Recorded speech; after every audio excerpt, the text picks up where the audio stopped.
But I want to share this bit of a story to give you a little bit of a background on St. Louis. A couple of stories. One of them is that when Carol and I first moved to St. Louis, we from Tulsa, a young couple, very, very young couple, and we moving from Tulsa, Oklahoma. When we first got our start in our marriage and moving to St. Louis, Missouri, my hometown. And I was working for at the time, and this is no knock on uh, what I'm about to tell you, but I was working for at the time and pretty successful as a salesman there because it was an area in which these were things that I was really interested in, electronics and all of that, computers and sound equipment and all of the things that that are sold there. So I was very good at selling those things because it had personal interest for me.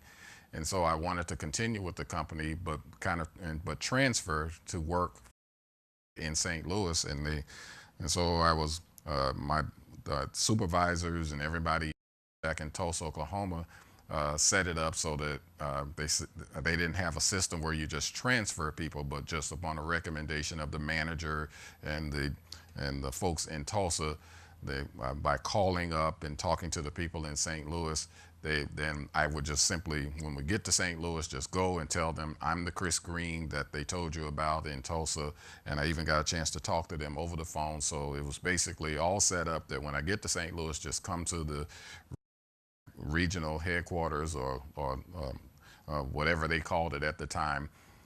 When I got to St. Louis, and when I got there and walked into the office, it was everybody there was white. And as soon as I walked in, their eyes got really big, and and I told them I'm the Chris Green from Tulsa, Oklahoma, and the woman actually stood up and said, "Oh, you're Chris Green?"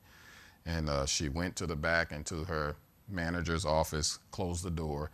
Then when she came back out, he said that we don't have any openings here in St. Louis. And so that's to give you an idea of why you're looking at such frustration of the people in St. Louis. That's just one part. That's one small part of my story. The other thing that's not in the news very much is that on the night of the verdict, or previous to the verdict, Michael Brown's biological father from what I understand, he got saved, he got remarried, and him and his new wife were attending a church in St. Louis by the name of the Flood Christian Center. I think that's the name of it. And it was talking about the pastor's heart was to flood the community with the love of God, and so Michael Brown Sr., who's Michael Brown's, of course, biological father. When many of you see his mother and the man who was with her, that's Michael Brown's stepfather.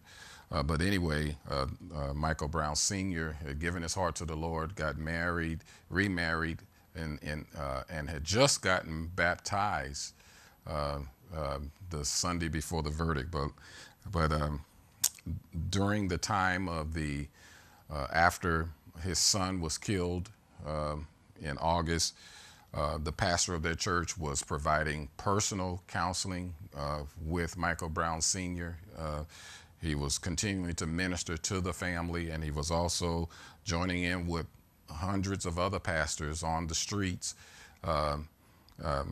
with prayer and intercession, and not just protesting, but there for the people in the community. And during that time, he received 71, count them, 71 death threats, simply as a man of God ministering to the father of the victim.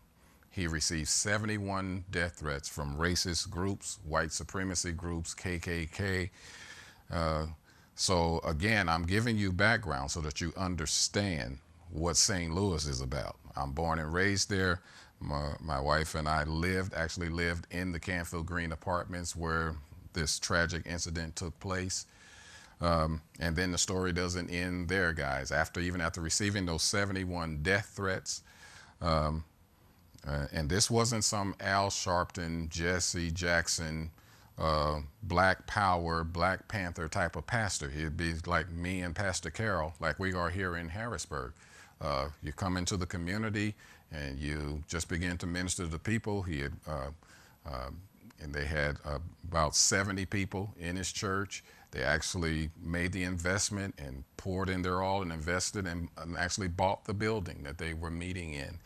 And here he is, suddenly finds himself in the midst of the battle over the heart of the nation. And his part in it was just simply he was ministering to the father of Michael Brown. And because he was ministering to the father of Michael Brown, and because he was part of the ministers who were on the streets every day, helping out with the people, ministering to the people, and praying and worshiping, and the same thing all the other pastors were doing. But he was singled out simply because Michael Brown's father was a member of his church and received all these death threats. And then on the night of the verdict,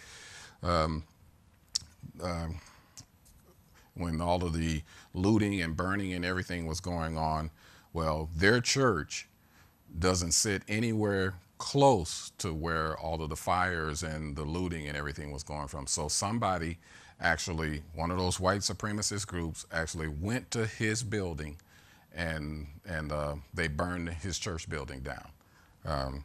And so that gets lost in the news because people think that his church getting burned down was the same as all the other businesses getting burned down. No, he was in a completely different location, and they actually went to his building and burned the building down.